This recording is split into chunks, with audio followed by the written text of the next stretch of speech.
వాక్యం ద్వారా మాతో మాట్లాడమని తండ్రి.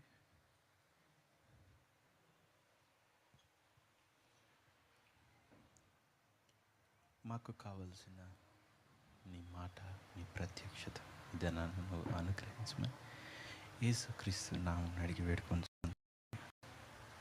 ఆమేన్. బైబిల్స్ తీసుకుందాం.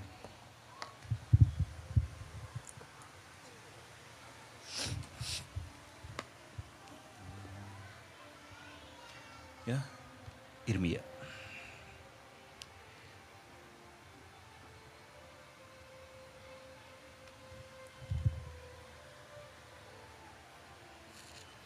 ఇర్మియా 32.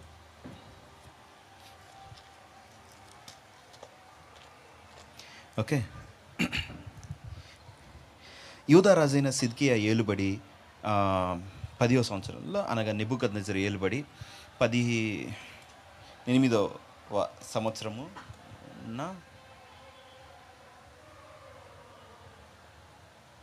అసలు ఇక్కడ లైట్లు తీసేసారండి.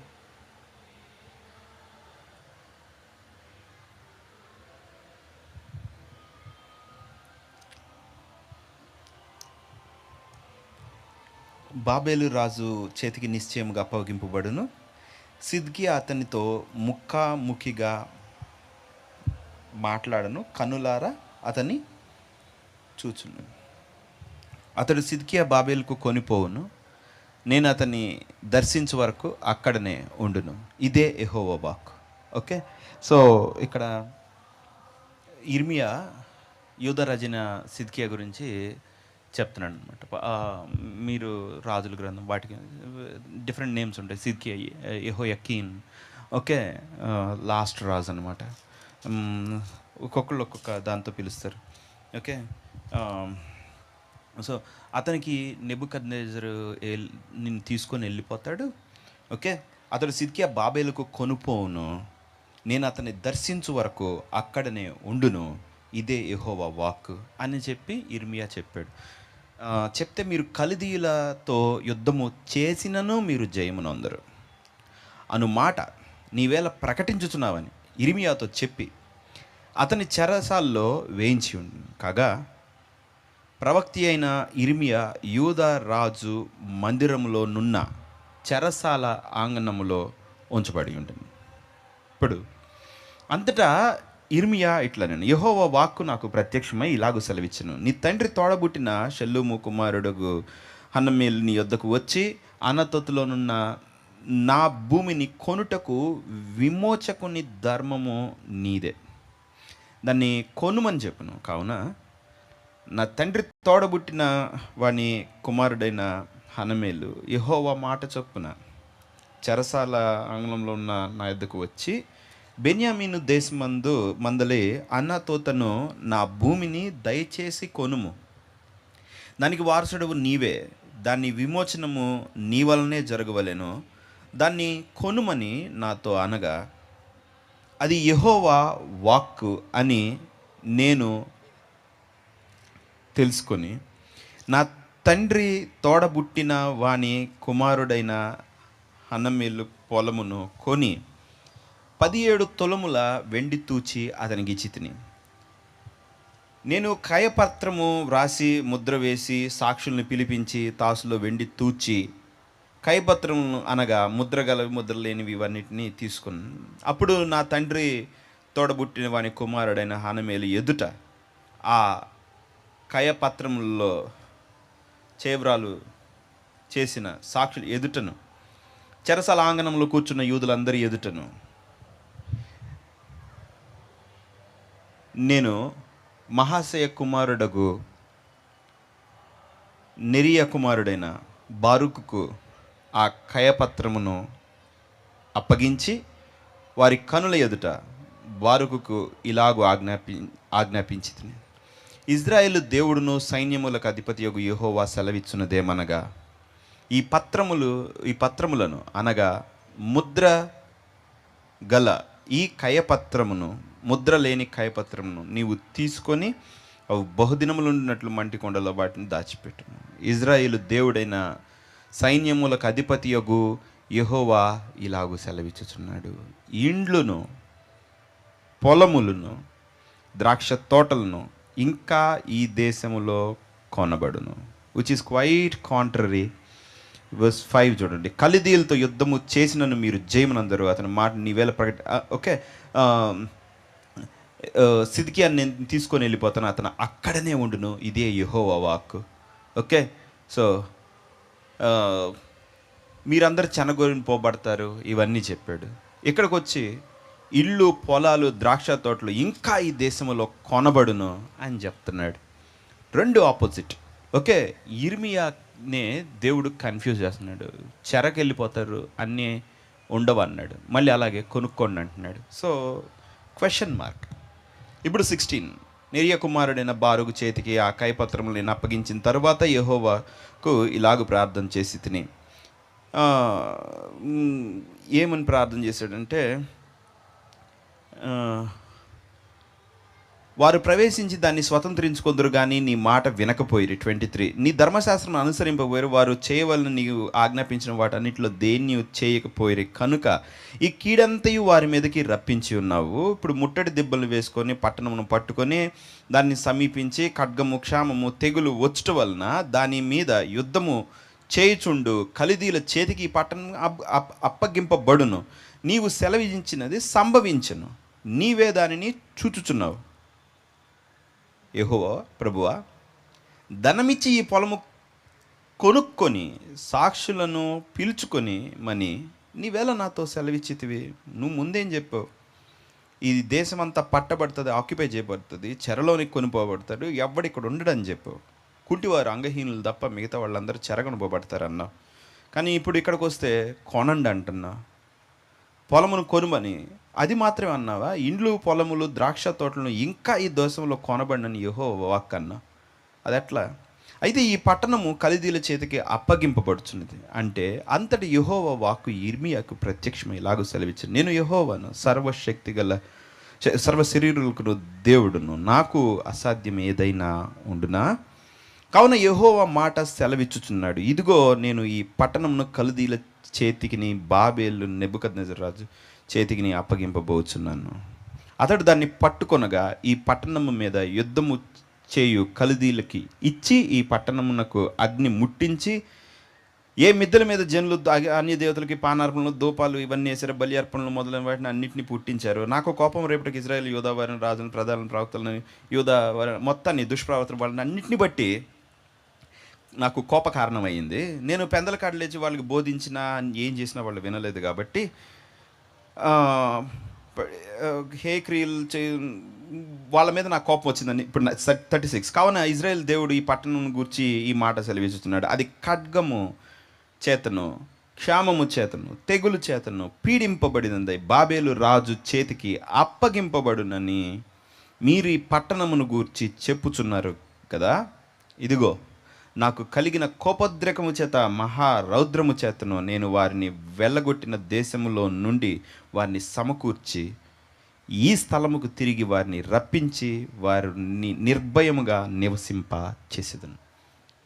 పంపిస్తానన్నాడు కానీ తిరిగి రప్పిస్తానన్న వాక్యం ఇప్పుడు చెప్పాడు అని. ఇంకా ఈ బ్లెస్సింగ్ చూడండి, వారు నాకు ప్రజలై ఉందురని నేను వారికి దేవుడినై ఉందును, మరియు వారికి వారి తరువాత వారి కుమారులకును మేలు చేయుటకై వారు నిత్యము నాకు భయపడునట్లు నేను వారికి ఏక హృదయమును, ఏక మార్గమును దయచేదును. నేను వారికి మేలు చేయుట మానకుండునట్లు నిత్యమైన నిబంధనను వారితో చేయుచున్నాను. వారు నన్ను విడువకుండునట్లు వారి హృదయములలో నా ఎడల భయభక్తులు పుట్టించదను. వారికి మేలు చేయుటకు వారి యందు ఆనందించుతున్నాను.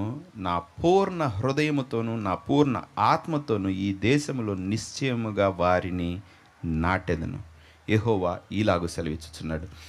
ఓకే, ఇంత గొప్ప కీడు చేయి రీతినే నేను వారిని గూర్చి చెప్పిన మేలు అంతటినీ వారి మీదకి రప్పింపబోచున్నాను. ఇది పాడైపోయేను, దానిలో నరులు పశువులు లేవు, ఇది కల్దీయుల చేతికి ఇయ్యబడి ఉన్నదని మీరు చెప్పుచున్న ఈ దేశమున పొలములు విక్రయింపబడును. నేను వారిలో చెరపోయిన వారిని రప్పింపబోచున్నాను. కనుక బెన్యామీను దేశములోనూ యెరూషలేము ప్రాంతములలోనూ యూదా ప్రాంతములలోనూ మన్యములోనూ పట్టణములోనూ దక్షిణ దేశపు పట్టణములోనూ మనుషులు క్రయమిచ్చి పొలములు కొందురు, క్రయపత్రములు రాయించుకొందురు, ముద్ర వేయుదురు, సాక్షులను పెట్టుదురు. ఇదే యెహోవా వాక్కు.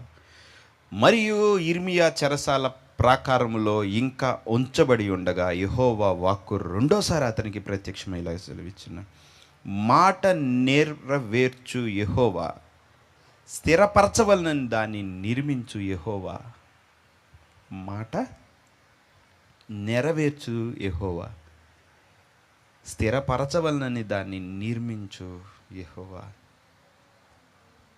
ఇలా సెలవిస్తున్నాడు అన్నాడు. Okay,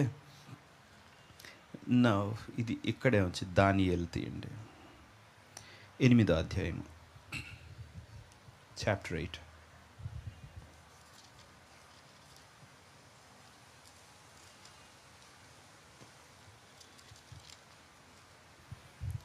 chapter 8 verse 1. రాజుకు బెల్షాజరు ప్రభుత్వము 3వ సంవత్సరం అందు దానియేలు నాకు మొదట కలిగిన దర్శనము కాక మరి ఒక దర్శనం కలిగింది. అందులో ఒక గొర్రెపోతు, దానికి ఒక పెద్ద కొమ్ము ఒక చిన్న కొమ్ము ఉంది. అది ఏం చేస్తుందంటే పశ్చిమముగా ఉత్తరముగా దక్షిణముగా పొడుచుచు దాని బలము చూపిస్తూ ఉందన్నమాట. దాన్ని జయించేవాడు ఎవడు లేకపోయాడు. ఇప్పుడు నేను అంటే అతను ఏలాము ప్రాంతంలో నుంచొని ఉన్నాడు. యూనో ఏలాం అంటే ఏదో తెలుసా? South west of Iran. Okay, మొన్న బాంబు వేసింది ఫోర్డో, ఇస్ఫహాన్ ఇవన్నీ. సో ఇర్మియా 49 ఐ థింక్ సో 49:30 అవసరం లేదు, తీయక్కర్లేదు. ఇర్మియా ఏముంటాడంటే ఏలాము అంత చూస్తానంటాడు. ఓకే, ఇరాన్ని దేవుడు వదలడు అకార్డింగ్ టు బైబిల్. ఎప్పుడో మరి ఆ డేట్ మనకు తెలియదు కానీ, సో ఇరాన్ దేవుని శత్రువు. ఆ ప్రవచనం మరికి రైట్. సో దాని మీదకి లేసే అన్యజనులు అంటే ఇజ్రాయెల్ మీదకి లేసే వాళ్ళందరితో దేవుడు యుద్ధం చేస్తాడు అనమాట. ఓకే, సో ఏలాము అని అంటే ఇరాన్లో ఉన్న south west side, exact point ఎక్కడైతే వాళ్ళు న్యూక్లియర్ ప్లాంట్స్ అవన్నీ పెట్టుకున్నారు, మొన్న యుద్ధం అంతా జరిగింది ఎక్కడో అదంతా అక్కడే. ఓకే, సో ఇప్పుడు ఏమవుతుంది, ఆ షూషాను సంబంధమైన పట్టణం నగరంలో నేను ఉన్నాడు అనమాట. ఇతను ఉండి ఒక చెరువు దగ్గర ఉన్నాడు. ఆ చెరువు దగ్గర ఉంటే ఆ చెరువు పక్కన ఒక పొటేల్ కనపడుతుంది. ఆ పొటేల్కి ఒక పెద్ద కొమ్ము ఒక చిన్న పెంగు మాదియ పార్సిక్ అనమాట. అవన్నీ అయిపోయిన తర్వాత ఇప్పుడు ఒక మేకపోతు, బొచ్చు గల ఒక మేకపోతు వచ్చింది. ఆ మేకపోతు దానికి సింగిల్ ఒక కొమ్ము, అది దీన్ని పొడిచి కాళ్ళ కింద వేస్తూ దాన్ని ఆపగలిగినోడు ఎవరు లేరు, నియంత్రించలేకపోయారు అన్నమాట. చూస్తా ఉంది 4 కొమ్ములు ఆనంద దేశము. ఓకే, దాని వరకు వ్యాపించిందంట. అది వరకు వ్యాపించి ఏంటంట, వాళ్ళు ఏం చేస్తారంటే సత్యమును నిరర్ధకం చేస్తారంట. ఓకే, సో అంటే Bible I mean to say అప్పట్లో అది పాత నిబంధన. ఓకే, సో దాన్ని బలి అర్పణలన్నీ ఆపేసి హేయమైన వర్క్స్ అన్నీ చేస్తారనమాట. ఆలయ స్థానమును జనమును కాళ్ళ కింద తొక్కబడుట ఎన్నాళ్ళు జరుగునో అని. అప్పుడు ఆ దర్శనం చూస్తుంటే ఆ గొర్రెపోతులు, గొర్రెపోతు మేకపోతు ఈ రెండు కొట్టుకోవటం పక్కన ఆ చెరువు దగ్గర అవతల వైపు ఒక మనిషి కనపడుతున్నాడు అనమాట దానియేలుకి. అంటే కనబడుతుంది, కనబడి ఏమన్నాడంటే ఎంతకాలం జరుగుతుంది అని. ఓకే, 3.5 సంవత్సరాలు అని చెప్పారు. సో అక్కడ నెంబర్ రాశాడు, ఎన్నాళ్ళ వరకు 2300 దినముల మట్టుకే అని నాతో చెప్పెను. అప్పుడు ఆలయము పవిత్రతను గూర్చి తీర్పు తీర్చబడును. దానియేలను నేను దర్శనము చూచి తిని దాన్ని తెలుసుకొనదగిన వివేకము పొందవలనని ఉండగా మనుషుని రూపం గల ఒకడు నా ఎదుట నిలిచెను. సో ఆ దర్శనం కనపడింది, లోపల ఉన్న ఇద్దరు మాట్లాడుకుంటాం కనపడింది. అవన్నీ కాకుండా పక్కన గ్యాబ్రియల్ దూత నుంచున్నాడు. ఓకే, సో గాఢ నిద్రపడి కింద పడిపోయాడు అనమాట. అప్పుడు వచ్చి గ్యాబ్రియల్ దూత వచ్చి మొత్తం ఎక్స్ప్లెయిన్ చేశాడు. ఓకే, ఎక్స్ప్లెయిన్ చేసి ఏమన్నాడంటే, ఈ దర్శనము నీవైతే 27, ఈ దర్శనము నీవైతే వెల్లడి చేయకుమనను, ఈ దర్శనము కలుగగా దానియేలును నేను మూర్ఛిల్లి కొన్నాళ్ళు వ్యాధిగ్రస్తున్న ఇంటిని పిమ్మట నేను కుదురై రాజు కొరకు సేవ చేయవలసిన పని చేయిచు వచ్చి తిని ఈ దర్శనం గూర్చి విస్మయము గలవాడనై దాన్ని సంగతి తెలుపు గలవాడు ఎవడునో లేకపోయాను. ఓకే, ఇది క్రోనాలజికల్ ఆర్డర్లో రాయలా, ఒకటి తర్వాత ఒకటి రాయలేదు. ఇది ఎలా రాశారు అని అంటే వాళ్ళకి ఎలా రాయాలనిపిస్తే అలాగా కూర్పు జరిగిందనమాట. సో అది తెలుపు గలవాడు ఎవడునూ లేకపోయినా అన్నాడు. అది తీసుకుని వచ్చి చాప్టర్ 10 పార్సిక రాజు కోరేషు పరిపాలన కాలంలో 3వ సంవత్సరం బెల్షాజరు దానిలో ఒక సంగతి బయలుపరచబడిన. సో ఇది తీసుకుని అక్కడ 9th chapter is different. Okay, so 9th chapter మధ్యలో ఏమో వేరే కాన్సెప్ట్ వచ్చింది, వేరే వచ్చిందనమాట.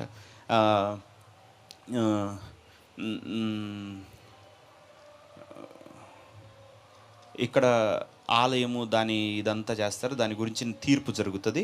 ఈ ఆలయం గురించిన తీర్పు జరుగుతుంది అని చెప్పాడు. అది అర్థం కాలేదు. అయితే ఇప్పుడు ప్రార్థన చేస్తున్నాడు. ప్రార్థన చేస్తే now he's praying about a different concept.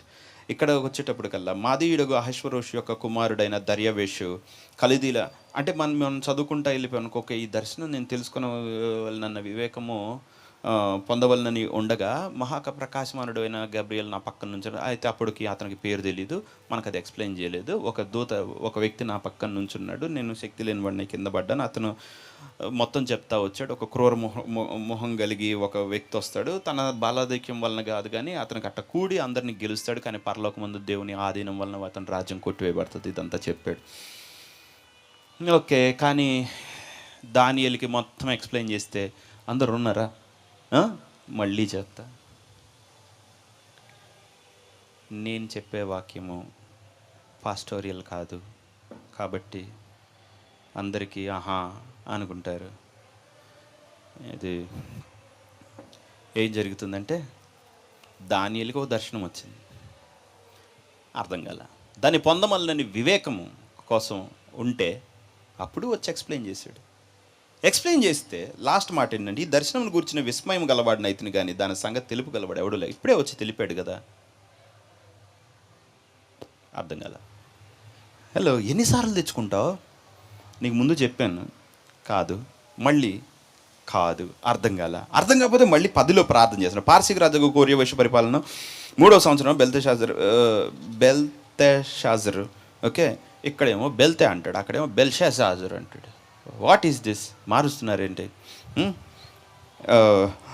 అని దానియేలు ఒక సంగతి బయలుపరచబడిను. గొప్ప యుద్ధము జరుగునని ఆ సంగతి నిజమే, దానియేలు దాన్ని గ్రహించను.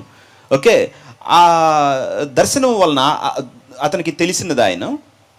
ఆ దినముల యందు దానియేలును నేను 3 వారములు దుఃఖప్రాప్తుడున్నాయి, 3 వారములు గడుచు వరకు నేను సంతోషంగా భోజనము చేయలేక ఉంటుని, మాంసము కానీ ద్రాక్ష రసము కానీ నా నోటిలోనికి రాలేదు, స్నానాభిషేకములు చేసుకోనలేదు. మొదటి నెల 24 హిదకేలని గొప్ప నది అక్కడ కట్ అయింది, ఏముంది, నది తీరమున ఉంటిని. నేను కనులెత్తి చూడగా నారబట్టలు ధరించుకొని ఒకడు కనబడెను, నడుము మేలిం బంగారం ఇదంతా జ్వాలలు. ఓకే, దానియేలు నాకు కంఠస్వరం వెళ్ళి ఉండను. దానియేలును నాకు ఈ దర్శనము కలుగగా నాతో కూడా మనుషులు చూడలేదు, భయంకరంతలై పారిపోయి దాక్కున్నారు. ఓకే, ఇప్పుడు ఈయన దానియేలు నువ్వు బహుప్రియుడివని ముట్టి చేతులతో లేపి పైన నుంచోబెట్టి ఇదిగో ఇది తెలుసుకో అని చెప్పి మొత్తం చెప్పాడు. ఓకే, ఇప్పుడు వచ్చి 8th చాప్టర్లో జరుగుతున్నది 10th చాప్టర్లో ఎక్స్ప్లెయిన్ చేస్తున్నాడు. ఓకే, ఇంకొంచెం వివరంగా చెప్పాడు.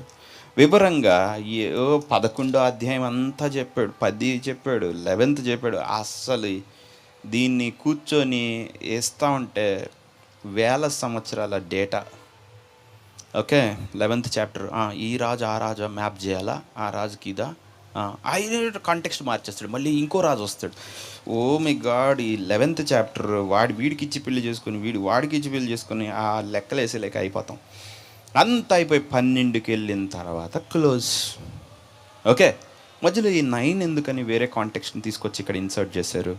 ఓకే, మాదీయుడుగు కోర్స్ సీజన్ టైం, పార్సిక రాజగు కోరెషు, ఇక్కడేమో దర్యవేషు. ఓకే, ముందు దర్యవేష్ పరిపాలించాడు, తర్వాత కోరేష్ వచ్చాడు. ఇద్దరు ఒకే టైము పోతే పరిపాలించింది మాదీయుడగు కోరేషు, అతనే పార్సీయుడగు కోరేషు, మాదీయుడగు దర్యవేష్, ఇద్దరు ఒకే టైంలో. ఓకే, 2 కొమ్ములు కదా. ఓకే, ఒకటి చిన్నది ఒకటి పెద్దది. ఓకే, పార్సిక పెద్ద, మాదీయ చిన్న. అతనేమో కొడుకు, ఇతనేమో చిన్నాన్న. అది అక్కడ మ్యాటర్. సో 9:1, మాదీయుడగు అహష్వేరోషు యొక్క కుమారుడైన దర్యావేషు దర్యావేష్ అంటే పేరు కాదు, దర్యావేష్ అంటే ఫరో అంటే ఎట్లా మనం ఒక డెసిగ్నేషన్ ఇస్తామో అలా అనమాట. ప్రెసిడెంట్ అంటే ఏంటి, పేరు కాదు కదా. ఓకే, అలాగా దర్యావేషు అనేది 10 మందికి ఉంటుంది. ఓకే, డారియస్ 1, డారియస్ 2 అట్లా ఉంటూనే ఉంటుంది. డారియస్ అంటే అదేమీ పేరు కాదు. ఓకే, ప్రవక్త యగు ఇర్మియాకు సెలవిచ్చినట్లు ఇప్పుడేమన్నాడు, యెహోవా తన ప్రవక్త యగు ఇర్మియాకు సెలవిచ్చినట్లు యెరూషలేము పాడుగా ఉండవలసిన 70 సంవత్సరములు సంపూర్తి అవుతున్నవని ఆ ప్రవక్త గ్రంథము చదివి గ్రహించి తిని, అంతటా నేను గోనె పట్ట కట్టుకొని ధూళి తలపైన వేసుకొని ఉపవాసం ఉండి ప్రార్థన విజ్ఞాపనలు చేయుటకై ప్రభువుకు దేవుని ఎదుట నా మనసును నిబ్రము చేసుకుంటుని. 21, నేను ఇలాగున మాట్లాడుచు ప్రార్థన చేయుచుండగా మొదట నేను దర్శనమందు చూచిన ఆ ప్రకాశమానుడైన గబ్రియేలును మనుషుడు సాయంత్రపు బలి అర్పించు సమయమున నాకు కనబడి నన్ను ముట్టెను.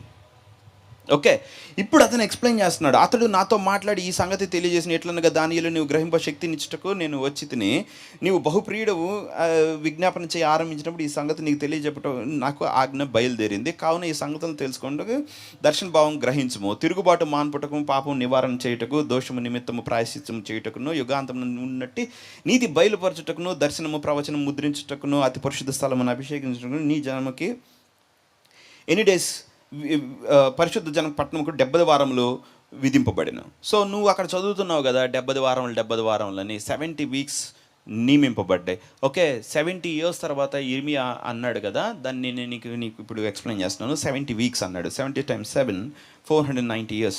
ఓకే, పరిశుద్ధ పట్టణమును 70 వారములు యెరూషలేము మరలా కట్టించవచ్చునని ఆజ్ఞ బయలుదేరిన సమయం మొదలుకొని అభిషిక్తుడుగా అభివృద్ధి వరకు 7 వారములు పట్టును అని స్పష్టముగా గ్రహించుము. ఓకే, యెరూషలేము మరలా కట్టించవచ్చని ఆజ్ఞ బయలుదేరిన సమయం మొదలుకొని అభిషిక్తుడు అధిపతి వచ్చు వరకు 7 వారములు 7 7 49 స్పష్టంగా 62 వారములు జరుగగా ఇంకెన్ని ఉన్నాయి, 62 అయిపోయినాయి 70లో. యా, ఓకే, 62 వారములు జరిగిన పిమ్మట ఏమీ లేకుండా అభిషిక్తుడు నిర్మూలం చేయను. ఎవరైనా జీసస్ క్రైస్ట్. ఓకే, వచ్చినట్టు రాజు యొక్క ప్రజలు పవిత్ర పట్టణమును పరిశుద్ధ పట్టణమును నశింపజేయుదురు. జరిగిందా? యా, టైటస్ మొత్తం డెమాలిష్ చేశాడు 70 ADలో. దాని అంతము హఠాత్తుగా వచ్చును మరియు యుద్ధకాలాంతం వరకు నాశనం జరుగును నిర్ణయింప. యుద్ధకాలాంతము వరకు ఇంకా కొట్టుకుంటానే ఉంటారు ఆ ఇజ్రాయేల్ వీళ్ళంతా.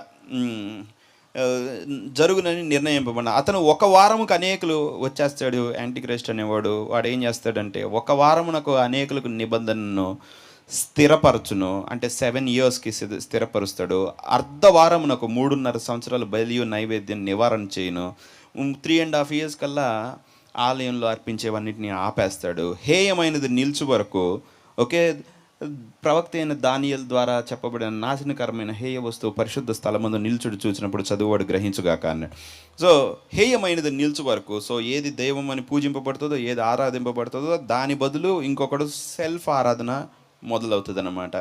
నిలుచు వరకు పాడు చేయువాడు వచ్చును, పాడైన దానికి రావాలని నిర్ణయించిన నాశనము ముగించు వరకు, యాంటీక్రైస్ట్ ఎండ్ వరకు ఇలాగ జరుగును. Finish. When God is done with the Antichrist, God is done with Israel. Antichrist అయిపోయాడంటే ఇజ్రాయెల్తో దేవుడు డీల్ చేయడం అయిపోయిందని అర్థం. ఓకే అని చెప్పాడు. సో 1 2 జెనసిస్, ఆదికాండం 17.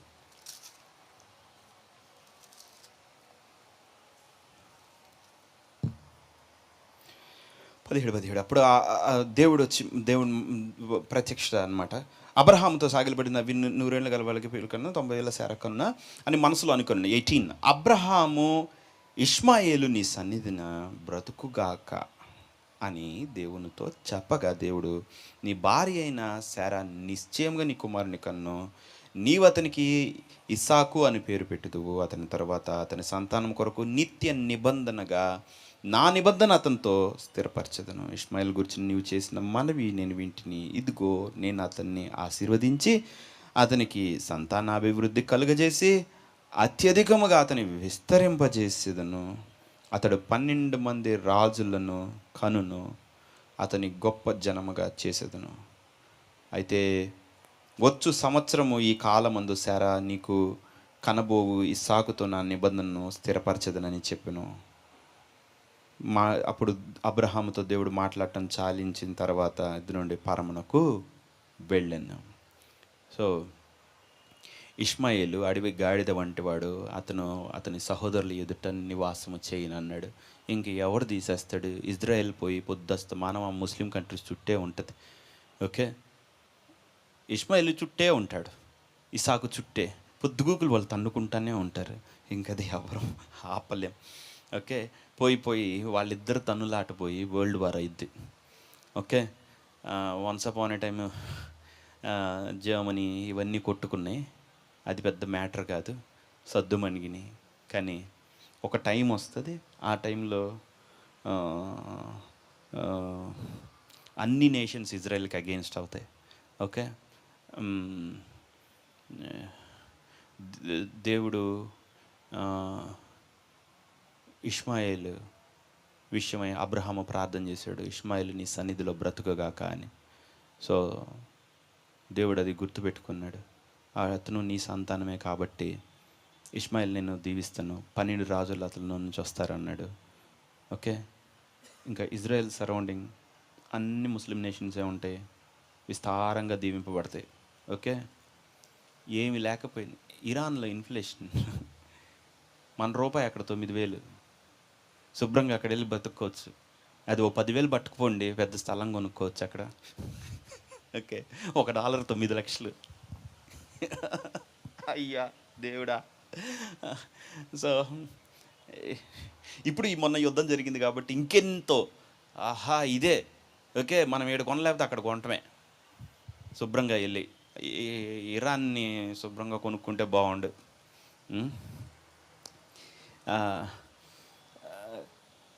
యుద్ధమే కాదు, ఆటం బాంబు వేయగాక వాళ్ళు నశించరు. ఓకే, దేవుడు చెప్పిన మాట ఫెయిల్ కాదు. ఈ ఇజ్రాయేల్, ఈ ఇరాన్లు, ఇరాకులు కొట్టుకోవటం వ్యర్థం. వాళ్ళు యేసుక్రీస్తు వచ్చిందా కొట్టుకుంటుంటారు, తెగదది.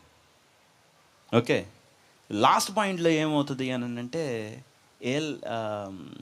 ఎదోము ఉంటాడు, ఇస్సాకు యాకోబు అన్న ఏశావు, యాంటీక్రైస్ట్ ద్వారా శ్రమ వచ్చినప్పుడు వాళ్ళ నేషన్స్ కూడా ఆ చుట్టే, అక్కడికి పోయి వీళ్ళు దాక్కుంటారు. వాళ్ళలో కొంతమంది హెల్ప్ చేసేవాళ్ళు ఉంటారు, ఇజ్రాయెల్ నశించిపోవాలనుకునే వాళ్ళు ఉంటారు. ఓకే, మొన్న ఏమైంది, అలీ ఖమేనీని తీసేయాలనుకున్నారు. ఓకే, యుఎస్ స్పాట్ చేసింది, ఇజ్రాయెల్ ఇంటెలిజెన్స్ అందించింది అతను అక్కడ ఉన్నాడు అని. ఓకే, నేను అనుకుంటున్నాను ఏంది అప్పుడే లేపేస్తారా, అప్పుడే లేపేస్తే అక్కడ సినిమాలో అసలు ట్విస్టే ఉంది, మసాలా ఏముంది అనుకున్నాను. అతను లేపలేదు. వా, అట్లయితే ఇజ్రాయెల్కి రేపు మూడిందే.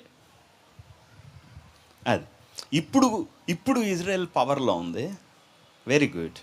రేపు అమెరికా సహాయం చేయలేదు, భవిష్యత్తులో దాని గతి దేవుడా అయింది. ఓకే, కొండల మీద, ఇంటి మిద్దె మీద నుండి వాడు లోపలికి ఏది తీసుకోవటానికి కిందకి దిగకూడదు. మిద్దె మీద నుంచి మరి ఎటు వెళ్తాం? అటునుంచి అటు గాలిలో ట్రాన్స్పోర్ట్ అయిపోయి అక్కడికైనా వెళ్ళిపోతామా? ఇజ్రాయెల్ చుట్టూ ముట్టడి దెబ్బలేసి దాన్ని మామూలుగా ఆడుకోరు. ఆ టైంలో జీసస్ క్రైస్ట్ వస్తాడు. ఓకే, సో అది అప్పటికో మనకు తెలీదు. ఇప్పటికైతే దేవుడు భలే ట్విస్ట్. అరే చప్పగా ముగిసింది యుద్ధం,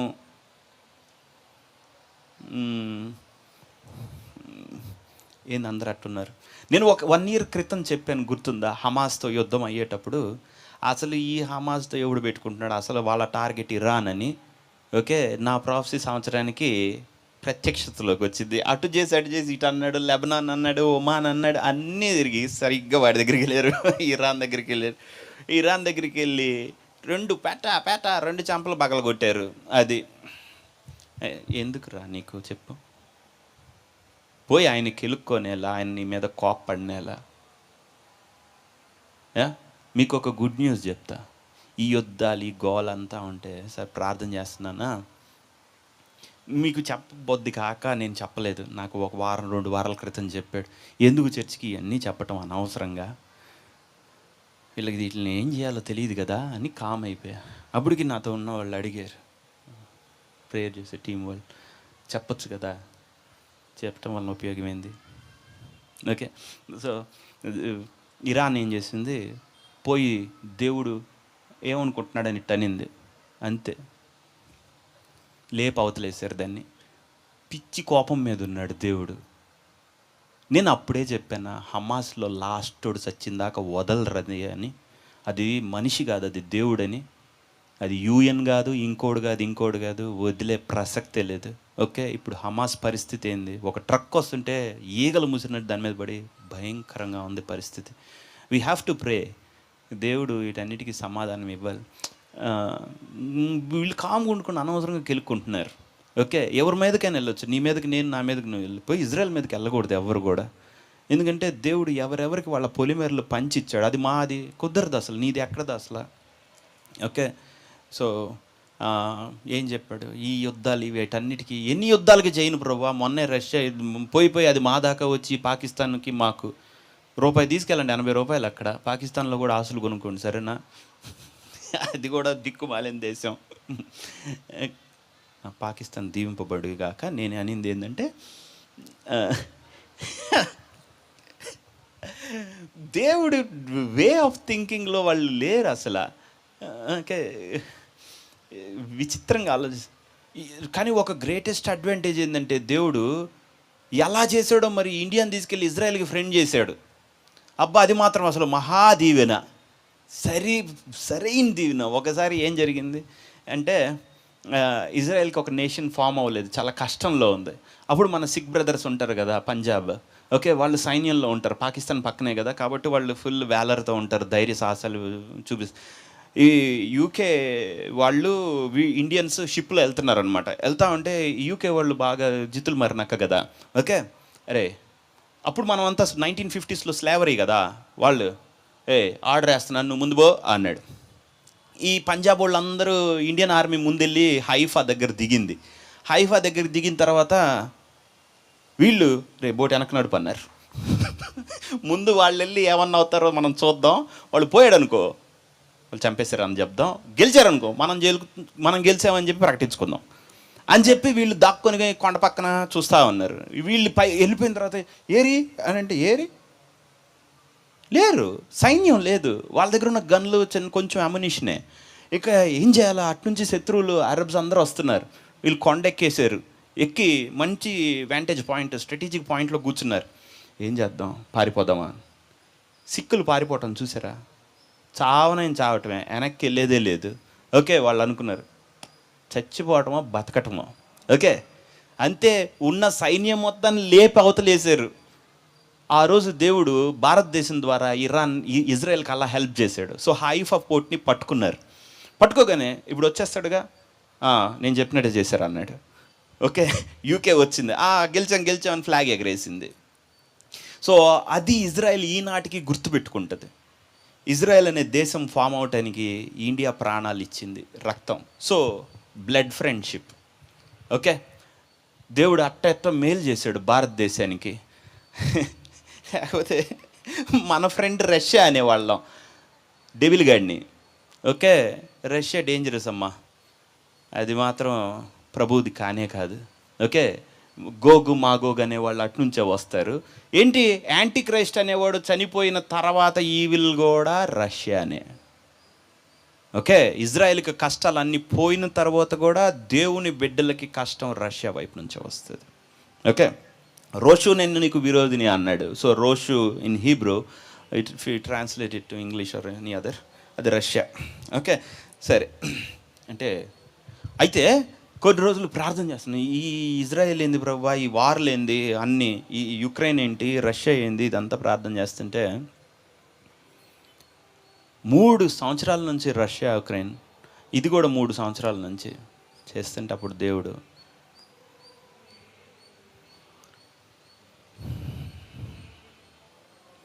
ఒక మేఘం వస్తుంది, గ్రే కలర్లో, ప్రజలకు చెప్పు విస్తారమైన దీవెన రాబోతుంది. అర్థమైందా? సో దేవుడు అన్ని దేశాలని దీవించబోతున్నాడు. ఈ కర్స్, ఈ క్షామము, ఈ ఎండిపోయిన తనం మొత్తం పోయి సమృద్ధి, సమాధానం కలగబోతుంది.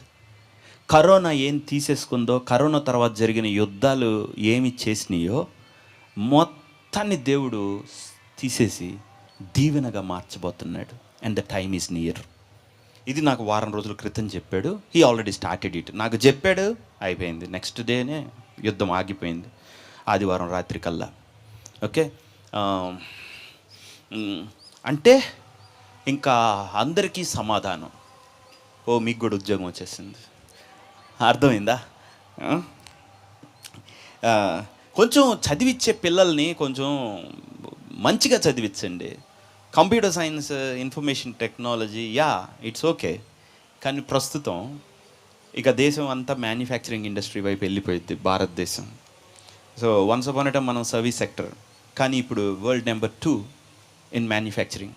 ఓకేనా, చైనా తర్వాత మనమే ఎలక్ట్రానిక్స్ మ్యానుఫ్యాక్చర్ చేయటంలో. So EC is the best thing at present.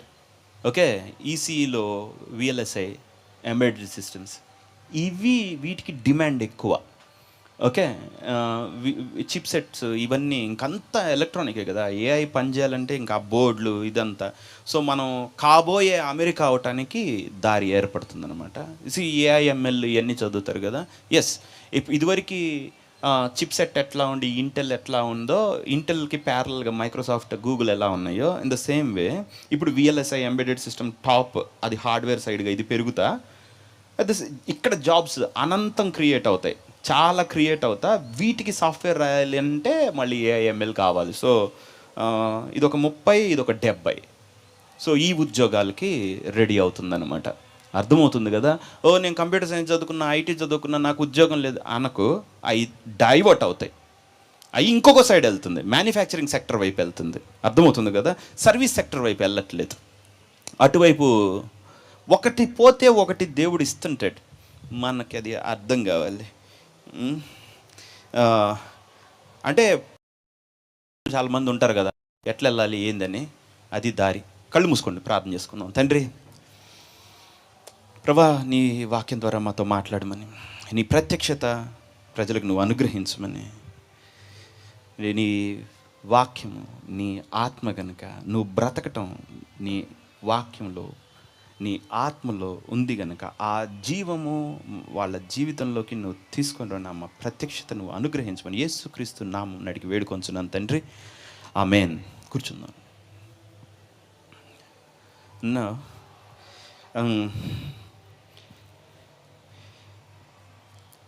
Straight to the point వెళ్దాం. మనం ప్రార్థన చేసుకుంటున్నాం అనుకుందాం.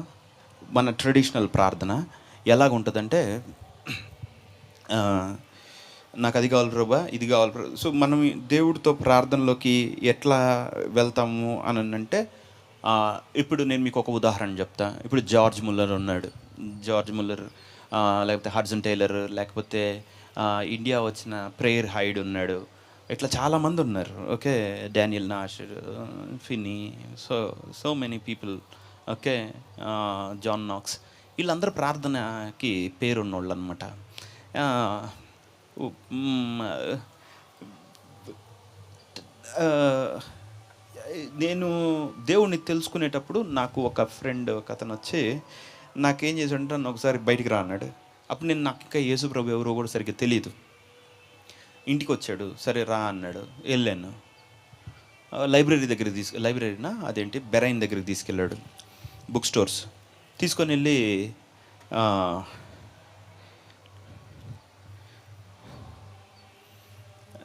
ఆ బుక్ తీసాడు, ఈ బుక్ తీసాడు. అంటే అసలు పుస్తకాలు తీసుకొని చదువుతారని కూడా తెలియదు నాకు. అన్నీ తీసాడు. తెలుగు వచ్చా అన్నాడు లైట్గా. ఈ చదువు అన్నాడు, ఇచ్చాడు. ఇంత కట్టిచ్చాడు కొని. ఓకే, అన్ని మిషనరీ పుస్తకాలు, మిషనరీ బుక్స్ అనమాట. ఎక్కడెక్కడికి వెళ్ళి సువార్త చేశారని. నేను కాలేజీలో చదువుకుంటున్నప్పుడు, నేను కాలేజీకి వెళ్ళటానికి 2 days పట్టింది ట్రైన్లో. 2 రోజులు ఏం చేయాలి? పుస్తకాలు 2 రోజులు చదివేవాడిని, రాత్రి పగలు ట్రైన్ ఏం చేయాలి. సో ఆ టైంలో ఒక్కొక్కళ్ళు ఎట్లా చేశారు అనేది. సో ప్రార్థన ట్రెడిషనల్ అని నేను అంటాం రైట్ అంగో నాకు తెలీదు. క్రితం జనరేషన్ మీదే ప్రస్తుత జనరేషన్ బిల్డ్ అవుతుంది.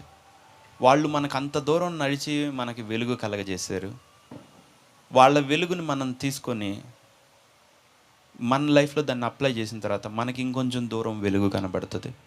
ఓకే, సో వాళ్ళు అందించిన ల్యాంపే మనం క్యారీ చేస్తున్నాం ముందుకి. సో ఇప్పుడు వాళ్ళ వర్షన్ ఆఫ్ ప్రేయర్ ఎలా ఉండేదంటే, వాళ్ళ వర్షన్ ఆఫ్ ప్రేయర్లోనే సంఘం అంతా ఇప్పుడు నడుస్తుంది. ఓకే, సో వాళ్ళ వర్షన్ ఏంటంటే, ఏ చర్చ్లో అయినా ఏదన్నా సమస్య ఉందంటే ప్రార్థన చేయమని చెప్తారు. సో చేస్తూ ఉంటాం, ప్రార్థన చేస్తూ ఉంటాం. ఎంతసేపు చేస్తూనే ఉంటాం, ఎంతసేపు. సో ఇప్పుడు జార్జ్ మ్యూలర్ ఉన్నారని అనుకుందాం. పలాంది వచ్చిన దాకా నేను ప్రార్థన చేస్తున్నాను అని చెప్తా ఉంటాడు. సరే చేసావు, ఎంతకాలం చేస్తావు? 3 years కూడా చేశాను. ఓ సర్టెన్ థింగ్ గురించి 20 years కూడా చేశాను. అవి కూడా ఉంటాయి, ఆ ప్రార్థనలు కూడా ఉంటాయి. 20 ఏళ్ళు 30 ఏళ్ళు చేయాల్సిన ప్రార్థనలు కూడా ఉంటాయి, కాదని నేను అన్నా. సో ఆయన ప్రార్థనలో ఏమి ఎక్స్పెక్ట్ చేస్తున్నాడు? దేవుడు వాళ్ళ నీడ్స్ మీట్ అవ్వాలని కోరుకుంటున్నాడు. వాళ్ళకి అవసరతను దేవుడు తీర్చాలని కోరుకుంటున్నాడు. కాబట్టి ఏం ప్రార్థన నేర్పించాడంటే, అక్కడ ఉన్న అనాథ పిల్లలకి వీళ్ళందరికీ ప్రార్థన చేస్తాం. మీకు ఇప్పుడు పాలు లేవనుకుందాం, ప్రార్థన చేయండి. అనూహ్యంగా ఏదో జరిగిపోయి వాళ్ళకి పాలు వచ్చాయి, మెరాకిల్స్. ఒక చర్చ్కి, ఒక ఆర్ఫనేజ్కి ల్యాండ్ కావాలి, దానికోసం ప్రార్థన చేసేవాళ్ళు. ఇట్లా వన్ ఆఫ్టర్ ది అదర్ అట్లా వెళ్ళేది. అయితే ఇట్స్ ఓకే. కానీ ఇంకా ముందుకుంది. సో మనము వాక్యం నేర్చుకున్నది అలాంటి వాళ్ళ దగ్గర కాబట్టి, అలాగా ఇవాంజలిస్టులు, సువార్థికులు అందరూ, దైవజనులందరూ ఆ ఫార్మాట్ మనకు నేర్పించారు. కాబట్టి మనం ప్రార్థన అంటే ఏమనుకుంటామంటే, అలా ప్రార్థన చేసుకుంటా ఉంటే దేవుడు తన సమయంలో ఆన్సర్ ఇస్తాడు. Is right. చేస్తూ ఉంటే దేవుడు కాదు. ఓకే, కాబట్టి మనము ఏ మైండ్లో ఉన్నాము అని అంటే, ఏదైనా మనకు అర్థం కాలేదనుకుందాం, దాని విషయం ప్రార్థన చేస్తూ ఉంటాం, అవునా కదా? మనకి ఏదో అర్థం కాలేదో దాని విషయం ఏం చేయాలి? ప్రార్థన చేస్తూ ఉంటాం, ఇంకా చేస్తూనే ఉంటాం. అది అర్థం కాదు, మనం ప్రార్థన చేస్తుంటాం. అది అయ్యిద్దో లేదో తెలీదు, మనం ప్రార్థన చేస్తుంటాం. కానీ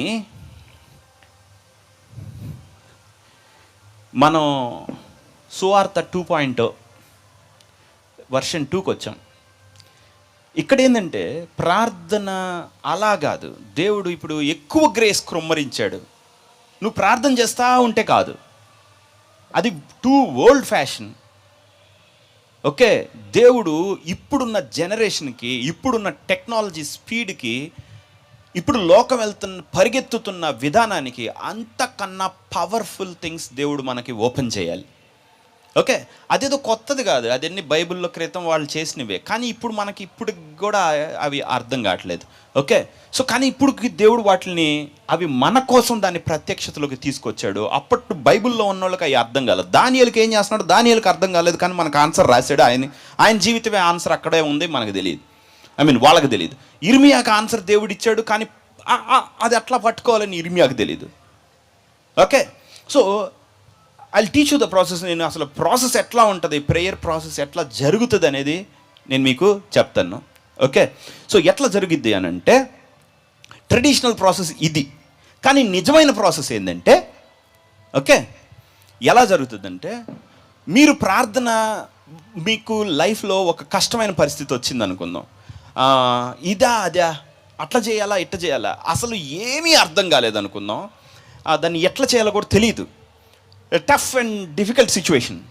అప్పుడు మీరు ఏం చేయాలి అని అంటే, నేను ఫస్ట్ ప్లెయిన్గా చెప్పి దాన్ని అప్పుడు దానిలో చూపిస్తా, ఎందుకంటే ఇది అర్థం కాదని నాకు ఫస్ట్ సర్వీస్లో అర్థమైపోయింది. ఓకే,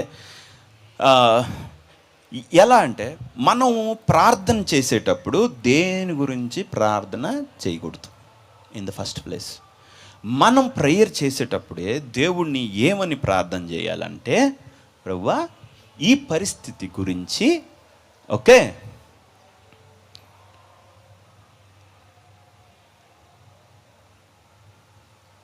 నాకు ఈ సిచ్యువేషన్ అర్థం కాలేదు, నాకు దీనిలో నీ ఇన్స్ట్రక్షన్, నీ రెవల్యూషన్, నీ చిత్తం, సో ఇది ఏంటి అనేది తెలుసుకోవాలి.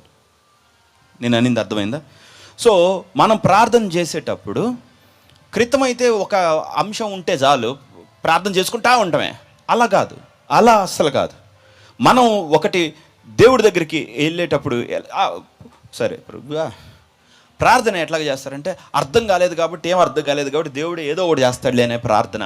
ఓకే, కొట్టే అసలు అది వినపడిన కూడా వినపడదు దేవుడి దగ్గర. ఓకే, వినపడేది చెయ్యాల్సింది ఎలా అంటే, నువ్వు దేవుడి దగ్గరికి వెళ్ళి ప్రార్థనే చేయకూడదు. ఓకే, ఏమి ప్రార్థన చేయాలో దేవుడి దగ్గర తెచ్చుకున్నాక చెయ్యాలి. You got it? మీకు తేడా అర్థమైందా? ప్రార్థన చేస్తా ఉంటే దేవుడు చేసుకుంటాడులే అనేది, నువ్వు దేవుడికి జాబ్ ఇచ్చేసి వస్తున్నావు పనివాడిలాగా.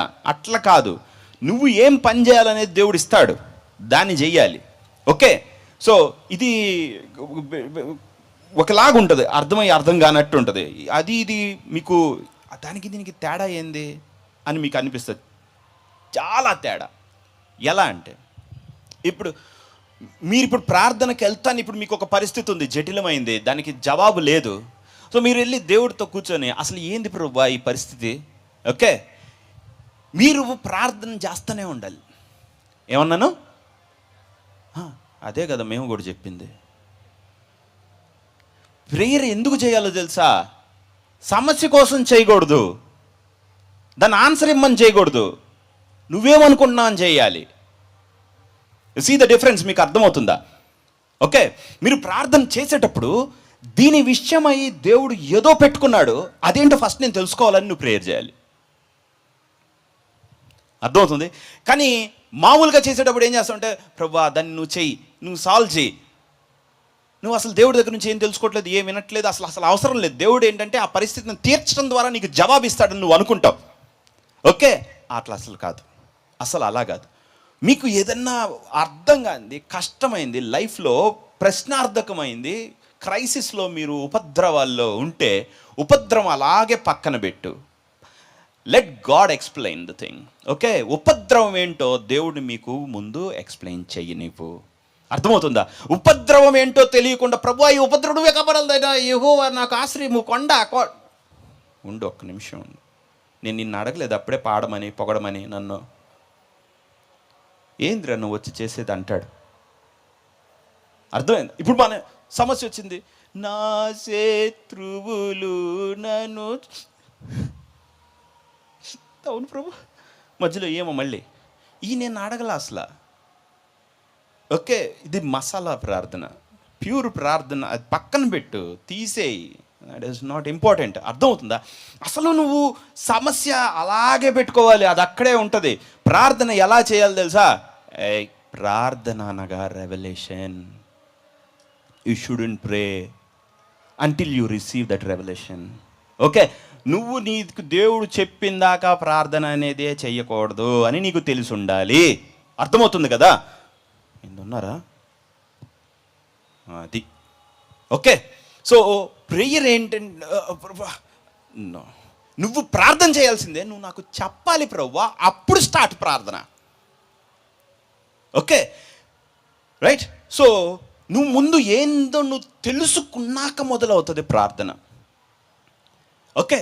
సో ఎందుకని ఇట్లా, ఎందుకు ఇట్లా అంటే దేవుడు ఆత్మ. అర్థమవుతుందా? God is spirit. So he lives in the spiritual world. దేవుడు ఆత్మలోకంలో నివసిస్తుంటాడు. కాబట్టి మనలో కార్యసాధకం అవుతున్న తన క్రియాశక్తిని బట్టి మనం అడుగుక వాటికంటేనూ ఊహించు వాటికంటేనూ అత్యధికంగా చేయ శక్తి కలిగిన దేవుడు. ఓకే, ముందు నీకే అర్థం కాకపోతే నువ్వేం అడుగుతావు? హలో, అర్థం ఉందా? ఫస్ట్ దేవుడు మీకు ఏం అడగాలో మీకు అర్థం చేసి అడిగిపించాలి. నాకు కుమారులు లేరే ప్రభువా, నేను సంతానము లేని వాడిని అయిపోవచ్చున్నానే. దమస్కి ఏలియాజరైన ఆ ఇంటికి ఆస్తికర్తగున వాడు నీ సంతానము కాడు. నీ గర్భవాసంలో పుట్టబోవాడు నీకు సంతానమగునని అబ్రహాముతో. ఓకే ప్రభువా, let us start from here. అర్థమైందా? ఓకే. సో మొదట మీ ప్రేయర్స్ మొత్తం మార్చండి. మీరు ప్రార్థన ఎలా చేయాలంటే have to wait for that revolution.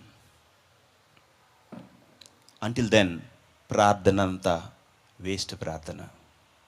Okay, మీరు ప్రార్థన ఎందుకు చేస్తున్నారంటే you're trying to reach God. దేవుని యొద్దకి వెళ్ళటానికి, అది తీసుకోవటానికి ప్రార్థన చేస్తున్నారు, కానీ సమస్యకి సొల్యూషన్ కోసం కాదు. అర్థమైంది అనుకుంటాను అందరికీ. ఓకే. సో సహజంగా మనం ఇదిగో ప్రభు క్యాచ్ నా ప్రార్థన, కానీ నువ్వు చేసుకో, ఇట్లా వర్కౌట్ కాదు. ఉపవాసం ఉండి టంగ్స్ దేవుడు నాకు అదో జవాబు చెప్పి ఒక్క నిమిషం ఉండు, అట్లా కాదు.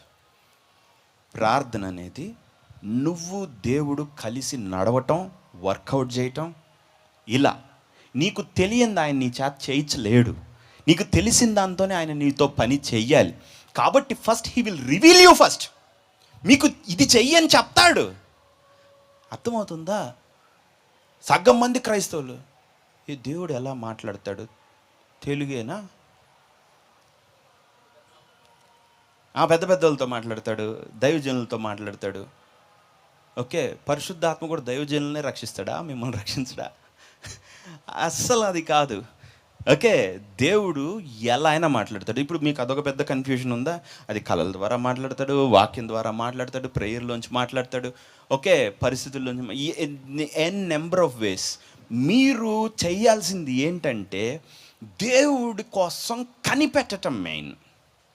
ఓకేనా? లైఫ్ ఎలా ఉంటుందంటే, మీరు ఇక్కడ తప్పు ఎక్కడ చేస్తుంటారంటే ప్రార్థన చేసేటప్పుడు మిమ్మల్ని దేవుడు ఆల్మోస్ట్ తీసుకెళ్తాడు. సరే సరే, మన ప్రియతమ అందరికీ నేను చెప్తాను చూడండి. ఒకటి ఇంపార్టెంట్ నీ జీవితంలో, నువ్వేం చేస్తావంటే ఉపవాసం ఉండి ప్రార్థన చేస్తావు. ప్రార్థన చేసా ఉపవాసంలో చేపలు వండుతా, ఏం వాసన. సరే, చేప టెంప్టేషన్ దాటావు, ఇంకొంచెం ముందుగా అరే పద మనం పలానా పని ఈ పని ఎడబద్దామా చేసేసాం, బాసేసాం కదా, ఇంకా బాసేదింది, ఎత్తేసాం మన ప్రార్థన. మీకు అర్థమవుతుందా? రైట్. సో మీరు ఏమవుతున్నారు, ప్రతిసారి ఒక ఇష్యూని తీసుకొని ఆఫ్ ఫోకస్ అవుతున్నారు. ఒక పరిస్థితి తీసుకొని, ఇప్పుడు ప్రార్థనా పరులకు చెప్తాను నేను వాక్యం. ఒక పరిస్థితి తీసుకొని ప్రార్థన చేస్తాను. దేవుడు ఏం చేస్తా అంటే వాళ్ళకి చెప్పాలని ప్రయత్నిస్తుంటాడు. ఉన్నారా? ఈలోపు లేదు, సాతాను అరే తీసుకో అంటాడు. ప్రభా వచ్చేసింది, వస్తున్నా అని చెప్పి వీడు వస్తాడు. మీకు అర్థమవుతుందని నేను చెప్పింది? You didn't get it. నేను ఊరక చెప్పను, చూపించనా? ఇప్పుడు చూడండి, యేసు ప్రభు దగ్గరికి సాతాను వచ్చాడు. నీవు దేవుని కుమారుడు అయితే కిందకు దుముకుము, వారు నీ పాదములకు రాయి తగలుకు నేను తన చేతుల మీద ఎత్తు పట్టుకుంటారని వాక్యం ఉంది కదా. హలో, ఉన్నావా? సాతాను బైబిల్ కోట్ చేశాడు. నేను మరలా చెప్తా, నీకు సాతాను వాక్యం వినిపించాడు.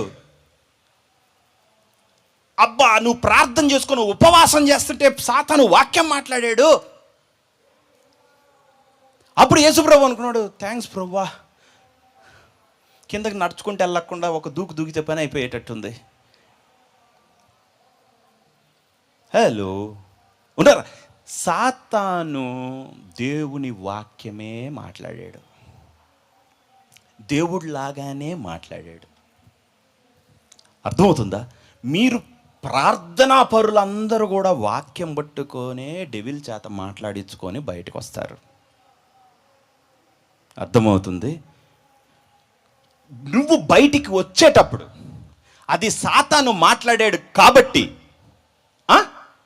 విశ్వాసం కలగదు. దేవుడే, కానీ నువ్వు బయటకు వస్తావు, అదే ఆన్సరు, నేను అదే దేవుడు నాకు చెప్పాడు, కానీ అదే దేవుడు చెప్పాడు, కానీ నువ్వు నటి. అర్థమవుతుందా? Spiritual drama. నువ్వు దేవుడి దగ్గరికి వెళ్ళి, నాకు దేవుడు ఇది చెప్పాడు. మీలో ఎంతమందికి రాంగ్ దర్శనం? ఎందుకని తెలుసా? అక్కడికి మీరు ఆత్మీయ అనుకుని వెళ్తే సాతాను ఏమన్నాడు? ఏదైనా తోటలో వాళ్ళు ఎంత ఆత్మ తెలుసా నీకు? ఇది నిజమా అన్నాడు. దేవుడు వాక్యమే చెప్తాడు, అది నిజమా? హలో, ఇప్పుడు అర్థమవుతుందా? ప్రార్థనలో ఆత్మీయతలోనే సాతాను మనల్ని తీసేయగలుగుతాడు. హలో, ఆ ప్రార్థనలో నీకు వచ్చే దర్శనాలు, లేకపోతే కళలు, లేకపోతే దేవుడి వాయిస్, అసలు గబక్క నువ్వు నేను ప్రాఫిట్ అయిపోయానా, అది ఆ పేరంటే నీకు బలిష్టం, అయిపోయా ఉండుంటా, నాకు చూపించాడుగా.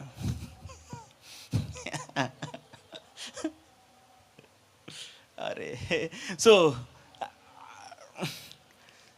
మీకు ఏ వాయిస్ వినిపించినా తప్పు అంటే మీరు ఎంత ప్రార్థన చేసినా ఇప్పుడు కూడా మీరు దేవుడి దగ్గరికి వెళ్ళాలా? యూసీ,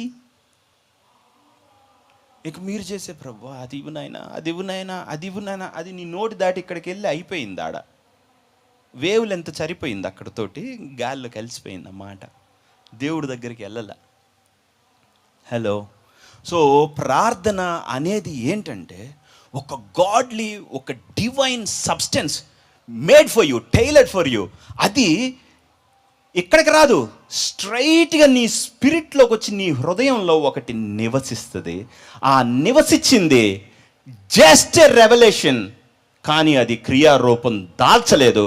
ఆ క్రియారూపం దాల్చేది చెప్పను, అది ఎప్పటికీ చెప్పను. మీ హృదయంలో వచ్చే వరకు వారికి చెప్తా, అక్కడి వరకే మీకు అనుమతి. అర్థమైందా? సో మీ హార్ట్లోకి ఆ రెవల్యూషన్ అను పర సంబంధమైన దేవునిలో ఉన్న ఒకటి మీలోకి వస్తుంది. అర్థమైందా? అంటిల్ దెన్ ప్రార్థన రాలా.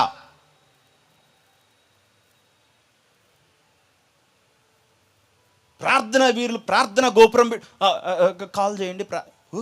ఎలా ఎలా వా, ఈ ట్రిక్ ఏదో భలే ఉంది. ఎలా? అఫ్కోర్స్ దేవుడు అది వాళ్ళ తన ఉద్దేశంలోనే ఎంతోమందికి ప్రార్థనల కోసం పెట్టించాడు. అది గాడ్ బ్లెస్ దెమ్. అదొక ఉద్దేశం, ఒక పనికి ఉంది. సాతాను మరీ ఎక్కువ అటాక్స్ చేస్తే కాపాడటానికి దేవుడు డిఫెన్స్ మెకానిజం. బట్ జీవితంలో ఆన్సర్లు ప్రార్థన గోపురాల్లోంచి రావు, లోపల నుంచి వస్తాయి.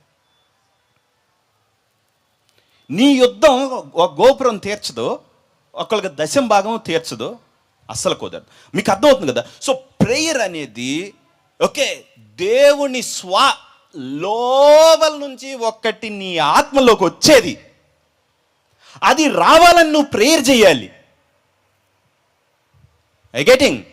దాన్ని అంటున్నాను ప్రత్యక్షత. ఆయన తన ఓన్ బీయింగ్, తనని మీకు తెచ్చుకుంటున్నాడు, మీకు ఎక్స్ప్లెయిన్ చేస్తున్నాడు. It's not you anymore, and your spirit will become his spirit when that revelation comes. ఆ ప్రత్యక్షత మీ హృదయంలోకి వచ్చిన తర్వాత మీరులాగా ఉండలే. మీకు యేసు ప్రభు మీ హృదయంలోకి వచ్చిన తర్వాత ఇంకో దేవుడు అను చూద్దాం. ఎందుకది కాదే, అవునే, కానీ మనం ఏదో చేయలే, మనకు అది అయిపోయింది. ఎందుకంటే ఆయనలోంచి ఒకటి నీలోకి వచ్చింది. అర్థమవుతుందా? సో ప్రార్థన అంటే సాయిబాబా కాదు, జిజికి కాదు, లేకపోతే చెప్పులు 2 ఇసిరేసి అట్ట కాదు, హిందూ ఇది కాదు. ఓకేనా? భక్తి పార్వస్యం కాదు. నేను రోమన్ క్యాథలిక్ స్కూల్లో చదువుకున్నాను. మోకాళ్ళేసి 7 నుంచి ఆడ వరకు వెళ్ళేవాళ్ళం. ఓకే, ఆడ బేసిన్స్లో వాటర్ ఉండేది, ఉప్పు నీళ్ళు జిజిగి అయ్యో దేవుడా. ఎల్కేజీనో యూకేజీనో నేను. ఓకే, అక్కడే సిలువ గాలిలో ఉన్న పెయింట్ వేసిన యేసుప్రభు దగ్గర నేను వెళ్ళాలి. ఏందిరా అంటే పిల్లలందరూ వెనక గోడ అవతల ఉన్న ఫాదర్ ఉన్నాడు, అతి పరిశుద్ధుడు. అందుకని ఇక్కడ చాలా క్లీన్గా నీట్గా చీము ఉంటుంది. బా, స్కూల్ మొత్తం ఈ ప్లేస్ భలే ఉంటుందిరా. ఇట్లా కాదు. ఓకే, ఆ పరిశుద్ధత ఎంత మనం ఎక్స్పెక్ట్ చేయటం అంత వరల్డ్లీ. దేవుడు అనేవాడు ఆత్మ. మీ చేత ఆత్మతోనే చేయించుకుంటాడు, మిమ్మల్ని ఆత్మలోనే నడిపించుకుంటాడు. ఫస్ట్ అది తెలియాలి. అర్థమవుతుందా? నాకు ఒక ప్రాబ్లం ఉందండి, నువ్వు డెవిల్తో ఉన్నావు అంతే. నువ్వేం చేస్తున్నావు అంటే అసలు ప్రార్థనే చేయలే. అది పోవాలి, అది don't lie, don't waste time. అర్థమవుతుందా? సో దేవుడు ఏమి చెయ్యాలి? మీరు ప్రార్థన చేసేటప్పుడు మీకు ఒకటి దేవుడు తనలోనిది ఇచ్చి చెప్పి ఉండాలి. అప్పుడు ప్రేయర్ స్టార్ట్. ఓకే, అది రానంతసేపు కూడా ప్రార్థన చేయాలి. మీకు ఇప్పుడు అర్థమవుతుందా? ప్రార్థన ఎందుకు చేస్తున్నావు? నాకు ఇంకా ఏం అర్థం కాలేదు కాబట్టి అర్థం చేసుకుంటున్నా. I'm trying to receive from God. Okay, but not trying to analyse. దాన్ని అనాలిసిస్ ప్రయత్నించట్లా. ఎందుకని నాకు ఇది వచ్చింది? ఒకరిని వదిలేమంటే చాలు, భూమి మొత్తం ఆలోచించి చూస్తాడు ఒక క్షణంలో. అది ఎందుకని, అది ఇట్లని.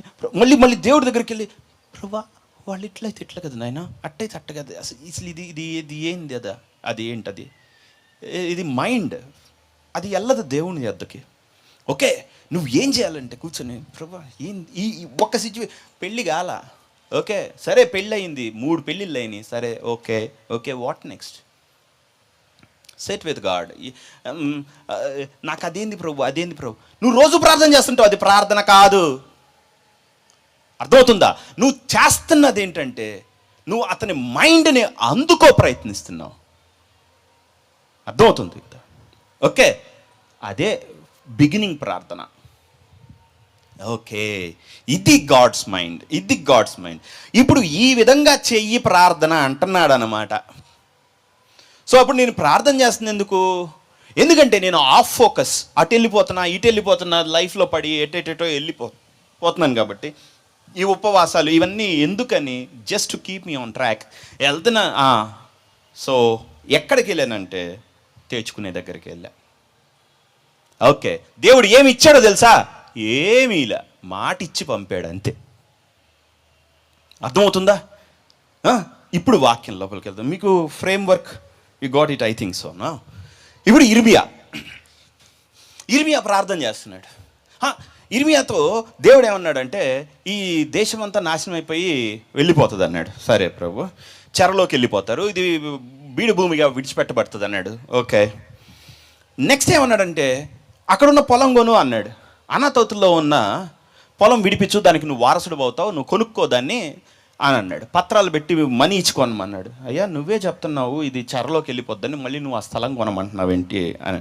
సో ఇర్మియాకి అక్కడే క్లారిటీ ఉంది, అక్కడే క్లారిటీ లేదు. ఓకే, తనకి 2 యెహోవా వాక్యమే, ఇది దేవుడు మాటే, అది దేవుడు మాటే, కానీ అర్థం కాల. ఇప్పుడు ఇర్మియా ఉండే is trying to solve it.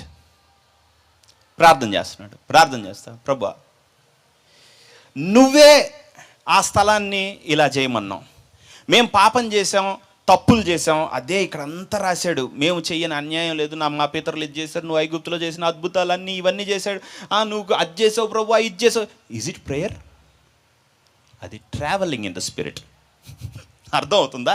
ఇప్పుడు ఇర్మియా ఉండి, దేవా యెహోవా సర్వశక్తి కలిగిన దేవా, నీవు చేసిన మహత్కార్యములు సూచక క్రియలు వెళ్తా ఉన్నాడు. అది మళ్ళీ మీరు ప్రేయర్ అని పేరు పెట్టబాకండి. Okay, is trying to reach God. దేవుడి యొద్దకి వెళ్ళటానికి మనసు సిద్ధపరచుకొని మొత్తం చెప్పాడు. మా పితరులు ఇలా చేశారు, ఇట్లా చేశారు, కాబట్టి ధర్మశాస్త్రానుసారము వాళ్ళు చేసినంత తప్పు, అవినీతి, అన్యాయం, కాబట్టి నీ కోపం వాళ్ళ మీద రగులుకొనను, నెబుకద్నెజరుకి ఇస్తానని చెప్పావు. ఇవన్నీ దేవుడితో మాట్లాడుకుంటున్నాడు. కాబట్టి వాళ్ళు అప్పగింపబడ్డారు, ఇదంతా జరిగింది ప్రభు. వాళ్ళు అయిపోయింది. కాబట్టి ఇప్పుడు ముట్టడి దిబ్బలు కట్టి వాళ్ళందరూ వచ్చి ఆక్యుపై చేసుకుంటున్నారు. అది నీవే చూచుచున్నావు. అయితే దేవా, స్థలము కొనమని ఎందుకు చెప్తున్నావు? అర్థమైందా? సో ముందంతా ఎందుకు మాట్లాడాడు? హలో, మీరు ముందంతా వర్షిప్ ఎందుకు చేశారు? ముందంతా ప్రార్థన ఎందుకు చేశారు? గుర్తుపెట్టుకోండి, అది ప్రార్థన కాదు. ప్రార్థన లాంటి, మీరందరూ లాంటి ప్రార్థనలతోటి ప్రార్థన అయిపోయింది అనుకుంటున్నారు. So it's like prayer, okay, kind of prayer. Okay, ఆ ప్రార్థన ఏం చేస్తుందంటే ఇర్మియాని దేవుడు ఎదుట పెట్టింది. ఓకే, ఇర్మియా stood in front of God, దేవుడు ఎదుట నుంచున్నాడు. అప్పుడు దేవుడా, దేవా ఏంది ఇది అన్నాడు. అప్పుడు దేవుడు, ఇర్మియా, ప్రభువా,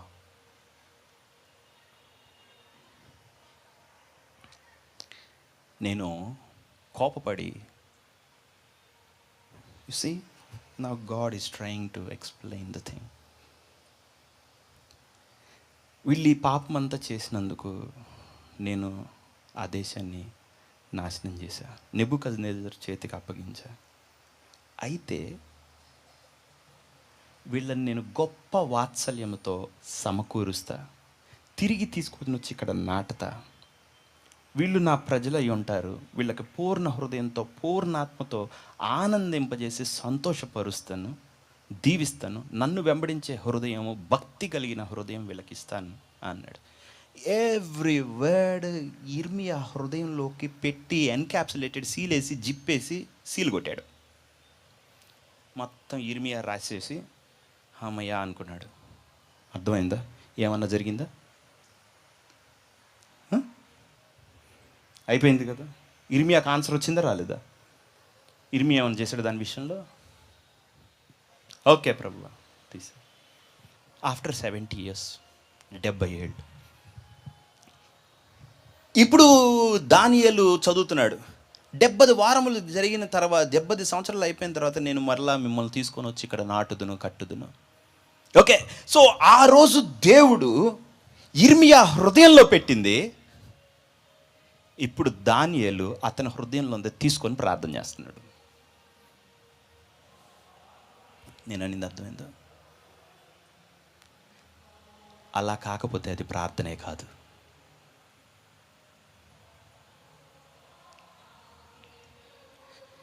దేవుడు చెప్పిన దాన్ని బట్టి ప్రార్థన చేస్తున్నాడా, సొంత ప్రార్థన చేస్తున్నాడా? అర్థమవుతుందా? సో మీ ప్రార్థన వాక్యం ఓరియంటెడ్, ప్రామిస్ ఓరియంటెడ్, దేవుని మాట బేస్ మీద చెయ్యాలి.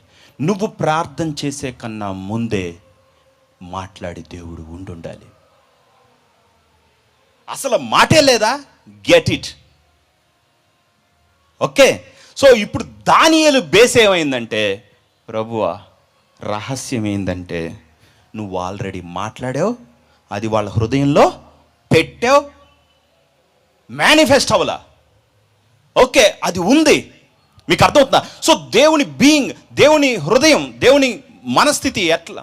ఓకే, నేను ఇజ్రాయిల్ని సమకూర్చి వర్ధలు చేస్తాను, దీవిస్తాను, నా ఆలయం కట్టబడి అన్నీ చెప్పాడు. ఓకే, ఇప్పుడు దానియేలు ప్రార్థన చేస్తున్నాడు. ఉన్నారా? ఇప్పుడు దానియేలు ఏం ప్రార్థన చేస్తున్నాడు? తండ్రి 70 సంవత్సరం తర్వాత విడుదల ఉందన్నావు, మళ్ళీ కన్ఫ్యూజ్డ్. అయితే మేము చెరలో, హలో, అప్పుడు దానియేలు అన్నీ మానేశాడు. అన్నీ మాని ప్రార్థన చేస్తున్నాడు. మళ్ళీ ఏం చేస్తున్నాడు? ఏం ప్రార్థన చేస్తున్నాడు? ప్రార్థన చేస్తున్నాడా? గుర్తుపెట్టుకోండి, మళ్ళీ దేవుడు ఏం చెప్తాడో. ఈయన దగ్గరికి ఏమి రాలా, ఇంకొక ఆయనకి చెప్పాడు అంతే. నీలో ఏమన్నా ఉందా అది. ఓకే, అర్థమవుతుంది కదా? బైబిల్ అంతా మోషేకి చెప్పింది, బైబిల్ అంతా ప్రవక్తలకు చెప్పింది, అంతా చెప్పింది, నీ దగ్గరకు మాత్రం రాలా.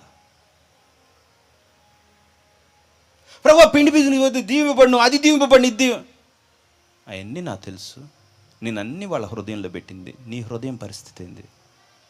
నీది ఒక్కటి కూడా నీ దగ్గరకు రాలా. But still your praying. ఏం ప్రార్థన చేస్తున్నావో? ఆయన మాట తప్ప అన్నీ చేయటమే, సొంత పెత్తనం. ఓకే, ఇప్పుడు దానియేలు, నువ్వు అతనికి చెప్పావు, అతను ప్రవక్త, నేను ప్రవక్తే, బట్ నాకు అది ఏందో అర్థం కాల. 70 సంవత్సరాల తర్వాత విడిపింపబడతారని చెప్పినప్పుడు ఎందుకు జరగలేదు? కూర్చో ప్రార్థన చేస్తున్నాడు.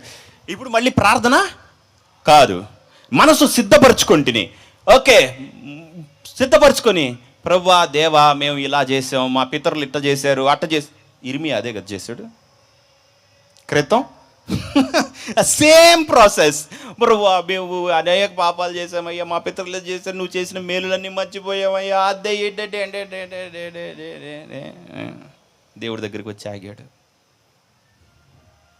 ఈసారి అక్కడ దేవుడు నుంచోలేదు, గ్యాబ్రియల్ నుంచొని, ఏమిరా నువ్వు మొరపెట్టిన మొదటి రోజు చెప్పాలని నేను బయలుదేరాను రా, జస్ట్ డిలే, బస్ లేట్ అయింది అన్నాడు. ఏందంటే 70 వారములు పట్టునని గ్రహించము, స్పష్టముగా గ్రహించమని. సో దేవుని మాట దోతొచ్చి ఎక్కడ పెట్టింది? అందుకే మీకేమనిపిస్తుంది తెలుసా? దేవుడు మాట్లాడాక నిశ్చయత వస్తుంది, కానీ జరగదు. అవునా కదా? జరిగేది నేను చెప్పను, మీకే వదిలేస్తా. నిశ్చయత వరకే నా పని. ఓకే, ఆ మాత్రం ఎక్కితే చాలు, నెక్స్ట్ దేవే తర్వాత చూసుకుందాం, రైట్? సో ప్రార్థన చేస్తుంటే గబ్రియల్ వచ్చి, నువ్వు ప్రార్థన చేసిన మొదటి దినం నేను వెళ్ళవలని, నీకు ఈ మాట చెప్పవలనని సెలవాయను. ఓకే, దేవుడు ఇప్పుడు దానియేలు హృదయంలోనికి తీసుకొని వచ్చి తన ఆత్మ, తన ఆలోచన, తన చిత్తము, తర్వాత ఇజ్రాయేలీల బ్రతుకు దానియేలు హృదయంలో పెట్టుంచాడు. హలో, నువ్వు ప్రార్థన చేయటం, దేవుడు మాట్లాడటం అంటే ఏంటంటే నీ తర్వాతి బ్రతుకు. అది నీ హృదయంలోంచి, నీ స్పిరిట్లోంచి బ్రతుకుతావు, నీ ఆత్మలోండి బతుకుతావు. కానీ ఈ లోకంలో నువ్వు తిన్నందువలన బతకవు. నీ జీవితం అనేది నీ హృదయంలో నుండి పుడుతుంది. జీవ నదులు పారతాయి అక్కడి నుంచి. నువ్వు బెటర్ లైఫ్ ఎక్కడి నుంచి వస్తుందంటే నీ లోపలికి దేవుడు మాట్లాడితే, ఇలా నీ జీవితం అని అంటే నీకు ఒక కొత్త జీవితం వస్తుంది. ఆయన మాట్లాడుకుంటే, డెవిల్ మాట్లాడితే నీకు ఒక దరిద్రపు జీవితం వస్తుంది. అందుకని లైఫ్లో అందరూ అట్లా ఫెయిల్ అవుతున్నారు. అర్థమవుతుందా? సో ఎప్పుడైతే ప్రార్థన చేశాడో, దూత తన స్పిరిట్లోకి విషయాలు పంపింది. 70 వారాలు పడుతుందని తెలుసుకో. ఆ 70 వారాల్లో క్లియర్గా ఎక్స్ప్లెయిన్ చేసింది. 62 వీక్స్ ఇది జరిగిద్ది, తర్వాత లాస్ట్ 7 వీక్స్ ఇలా జరిగిద్ది, మధ్యలో అభిషిక్తుడు వస్తాడు, అతను నిర్మూలింప చేయబడతాడు. మొత్తం క్లియర్ కట్గా ఎక్స్ప్లెయిన్ చేశాడు. ఓకే, ఇప్పుడు దానియేలుకి అర్థమైందా? అర్థం కాలేదా? అర్థమయ్యి అర్థం కాల నా వాక్యం టైప్లో. ఓకే, అర్థమైంది. అప్పుడు దానియేలుకి దూత క్లియర్గా ఇండికేషన్ ఇచ్చేసింది, ఇది ఇప్పుడు కాదు, అంత్యకాలంలో జరిగిద్ది అని. 70 వీక్స్. ఇతను ప్రార్థన చేసి అడుగుతున్నది ఏంటి? మేము ఎప్పుడు ఇజ్రాయెల్ వెళ్తామని. దేవుడు అతనికి చెప్తున్నదేంటి? అసలు ఇజ్రాయెల్ ఏందని నేను ఎట్ట కొత్తగా కడతాను అనేది. 70 వీక్స్ ఎండింగ్లో యాంటీక్రైస్ట్ కూడా అయిపోయి నూతన యెరూషలేమురా, అసలు దాని గురించి చెప్తున్నాడు. అంత పెద్దది అతన్ని లోకి పెట్టాడు. మీకు అర్థమవుతుంది? యా, మనమేం ప్రార్థన చేస్తున్నాం? మనం అదే ప్రార్థన చేస్తుంటాం. మళ్ళీ దేవుడు ఎప్పుడు ఇంతే. ఆయన రాజ్య విస్తరణ కోసం చేస్తుంటాం, అది చేస్తుండే, మళ్ళీ నువ్వు చేస్తుంది అదే. ఎవ్రీ టైం దేవుడు రిలీజ్ చేసిన ఆ మాట మీద మనం పని చేయటం వలన ఆయన ఇంకొంచెం ప్రత్యక్షతలోకి తన్ను తెచ్చుకొని మీ జీవితంలో కనపడటం జరుగుతుంది. మీకు నేను అంటుంది అర్థమైంది అనుకుంటాను. సో అబ్రహాము సేమ్ కన్ఫ్యూజ్డ్, ఏం అర్థం కాల. ప్రభువా కొడుకు పుడతాడన్నావు, ఓకే, మరి ఇష్మాయిల్ని ఏం చేద్దాం ప్రభువా? తండ్రి, ఇష్మాయిలు నీ సన్నిధిన జ్ఞాపకం వచ్చునుగాక అన్నాడు. అప్పుడు దేవుడు, ఇదిగో మీదటికి సంవత్సరం శారకం, ఆయన అడిగింది మాత్రం చెప్పు, కొంచెం డిలే చేస్తుంటాడు. శారా గర్భం కనిద్ది, నా నిబంధన అతను స్థిరపరచదును. అయినను నీవు ఇష్మాయిల్ గురించి చేసిన విజ్ఞాపన నేను విని ఉన్నాను. అతడు కూడా బలము గల గొప్ప జన్మ అవుతాడు, 12 రాజులు అతనిలోంచి వస్తారు. హలో, ఉన్నారా? సో అబ్రహాము ప్రార్థన చేసి ఏం చేశాడు? ఇష్మాయిల్ జీవితాన్ని హృదయంలోకి తెచ్చుకున్నాడు. అర్థమైందా? ఇష్మాయిల్కి ఏమని చేశాడు? నో, ఇష్మాయిల్ లోపలికి వచ్చింది. Okay, it is return. అర్థమవుతుంది? సో మన జీవితంలో దేవుడు కలుగ చేసుకునే పద్ధతి ఇలా. ఆయన మనలో ఏమన్నా చెయ్యాలనుకుంటే మనకు ఆయన ఏదైనా చెప్పు ఉండాలి. మీరు దేనిలో వెళ్తున్నారో, మీరు దేనికోసం ప్రార్థన చేస్తున్నారంటే ఆయన మీకు ఒకటి ఇవ్వటానికి ప్రార్థన చేస్తున్నారు. అది మీ లైఫ్లోకి వచ్చిందా, అది జరిగిపోతుంది. దాన్ని ఎలా చెయ్యాలి అనేది మీకు ఇప్పుడు అవసరం లేదు. లేచి నుంచుందాం.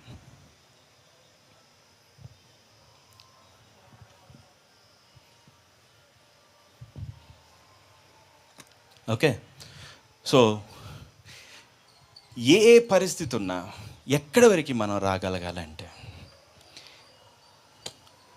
ఇంకా క్లియర్గా కూడా చెప్తా, మీరు సమస్యతో అంతసేపు కొట్టుమిట్టాడి అల్లాడిపోవద్దు. బాగా ప్రార్థన చేయండి, నాతో మాట్లాడు ప్రభువా అని చెప్పి కూర్చోండి. ఆఫ్ ఫోకస్ అవ్వద్దు. ప్రతిసారి మీరు ఏం చేస్తారంటే దేవుడిని మొదలుపెట్టి కొంత దూరం వచ్చి దేవుడిని వదిలిపెడతారు, మళ్ళీ మొదలుపెట్టి మళ్ళీ. సాతానికి బాగా తెలుసు, సాతాను మోసం చేసేది 2 విధానాల్లో. ఏంటంటే నిన్ను ఆ పనిలో ఉండనివ్వడు, లేదా లోపలికి వచ్చిన తర్వాత వాడి దర్శనాలు ఇచ్చి బయటికి పదా అంటాడు. ఓకే, సో అదే యేసు ప్రభు మాట్లాడాడు అనుకుందాం మీతోటి. ఆ మాట్లాడేటప్పుడే మీ హృదయంలోకి ఆ వాక్యముతో పాటు విశ్వాసమునకు కర్తయు దాని విశ్వాసం పోయబడుతుంది. ఎన్నైనా చెప్పు, ఇది మాత్రం నెరవేరుతుంది అంతే. అబ్రహాము మీదటి కుమారుడు కలుగును కలుగును, ఫినిష్. అర్థమవుతుంది కదా? సో ప్రేయర్ అనేది మీ ఫోకస్ అంతా టర్న్ చేసి, నా పరిస్థితి ఎందుకు ఇట్లా ఉంది అని అంటే, నేను ఇప్పుడు వరకు దేవుడి దగ్గర ఒక్క మాట నా పరిస్థితి గురించి నేను తీసుకోలేదు. అంతేగాని నాకు అప్పు అలా చేస్తే ఇలా చేస్తే పోయిద్ది, ఇంకొకటి ఉంటే, అది నీ వర్షన్. దేవుడి దగ్గరికి వెళ్ళు, తన ఉద్దేశం నీ స్పిరిట్లో పెడతాడు, and it becomes your life. ఎప్పుడైతే ఆ వాక్యము అబ్రహాము హృదయంలో నాటబడిందో, దేవుని మాట ఇష్మాయేలు అబ్రహాము హృదయంలోకి ఎప్పుడైతే పెట్టాడో, అబ్రహాం ఎప్పుడైతే నమ్మాడో, ఏమీ చేయని ఇష్మాయేల్ బతికేశాడు. నీతే లేని ఇష్మాయేల్కి వెళ్ళిపోయింది నీతి. విశ్వసించలా, ఏం చేయలా. ఓకే, మీకు అర్థం ఉంది కదా? సో దాని విషయం ఏం కష్టపడని వ్యక్తికి వెళ్ళింది. ఇసాకుని తీసుకెళ్ళి పొడవమా అన్నారు, ఆ మాత్రం విశ్వాసం చూపించాడు. ఇష్మాయిల్ ఏం చేశాడు? బట్ అబ్రహాము ఇష్మాయిల్కి చేసేసాడు. మీకు అర్థమవుతుంది? సో మనకి జీవితం ఎలా మన లైఫ్ ప్రారంభమై వర్క్ అవుతుందంటే, ఒక మాట, దేవుడి ప్రత్యక్షత, ఆ పరిస్థితిని గురించిన అవగాహన, దేవుడు వివేచన, ఈ లోక సంబంధం కానీ దైవ జ్ఞానం మనకి ఇస్తాడు. That becomes hour spirit. అది మన ఆత్మగా మారుతుంది. అది నువ్వు అవుతావు నిశ్చయముగా. ఓకే, అంతేగాని ప్రార్థనలు చేసి డోంట్ డూ దాట్. ఓకే, కళ్ళు మూసుకొని ప్రార్థన చేస్తాం. తండ్రి, నీ పరిశుద్ధ నామమునకు స్తోత్రాలు. ప్రభువా,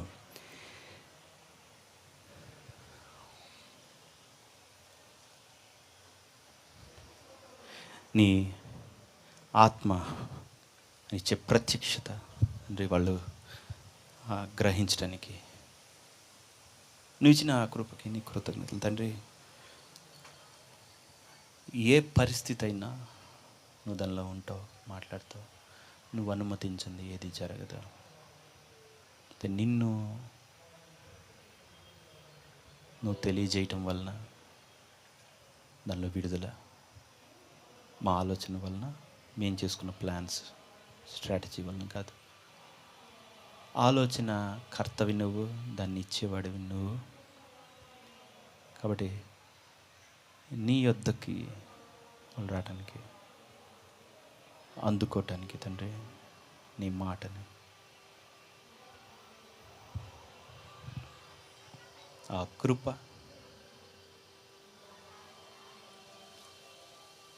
వాళ్ళకు అనుగ్రహించమని. ఎందుకంటే నాటేది నువ్వే. కాబట్టి ఆ ప్రత్యక్షత, ఆ పరిస్థితిని గూర్చిన నాలెడ్జ్ అవులాగున వాళ్ళకి వాళ్ళ హృదయంలో దాన్ని స్థాపించమని, ద్వారా ఆ పరిస్థితుల్లో ఆ కరేజ్, ఆ ధైర్యం, ఆ నిరీక్షణ, ఆ విశ్వాసం వాళ్ళకు నువ్వు అనుగ్రహించమని, వాళ్ళ స్పిరిట్ని నువ్వు స్ట్రెంథెన్ చేయమని యేసుక్రీస్తు నామమున అడిగి వేడుకొంచున్నాను తండ్రి. ఆమేన్. ఒక్కసారి మీకు ఎక్కడ బాగలేదో మీ హ్యాండ్ ఆ ప్లేస్లో పెట్టుకోండి, లేదా మీ తల మీద పెట్టుకోండి. నేను ప్రార్థన చేస్తున్నాను. కళ్ళు మూసుకోండి.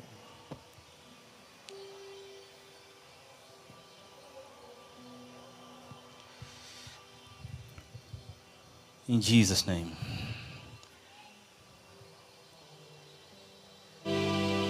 అంటే యేసు నామం ప్రతి మైగ్రేన్, ప్రతి సైన్స్ బయటికి రమ్మని ఆజ్ఞాపిస్తుంది. ప్రతి హృదయ సంబంధమైన వ్యాధి, అది శారీరకంగా, మానసికంగా, ఆత్మ సంబంధంగా, ప్రతి హార్ట్ రిలేటెడ్ థింగ్స్ యేసుక్రీస్తు నామంలో బయటికి రమ్మని. Come out in Jesus name. ప్రతి విచ్ క్రాఫ్ట్ని, ప్రతి బ్లాక్ మ్యాజిక్, చేతబడి శక్తి వెళ్ళిపోమని ఆజ్ఞాపిస్తుంది.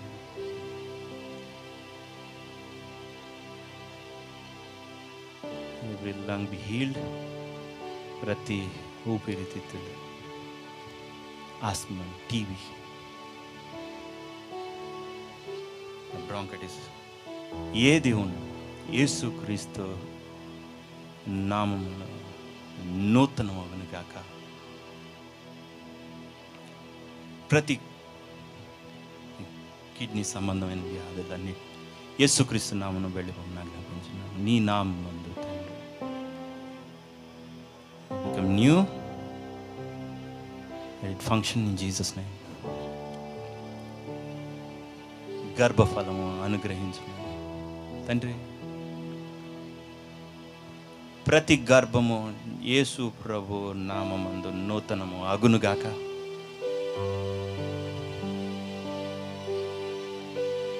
దీవింపబడును గాక.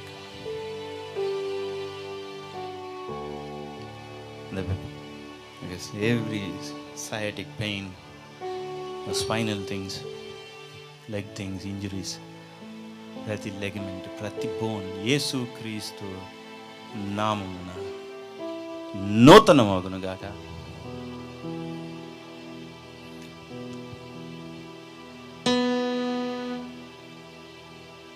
The skin disease in the blood name of Jesus Christ and then be washed out. ప్రతిదీ స్వస్థత కలుగును గాక. నా మందు ప్రతి ఐసైట్ రిస్టోర్ అగును గాక.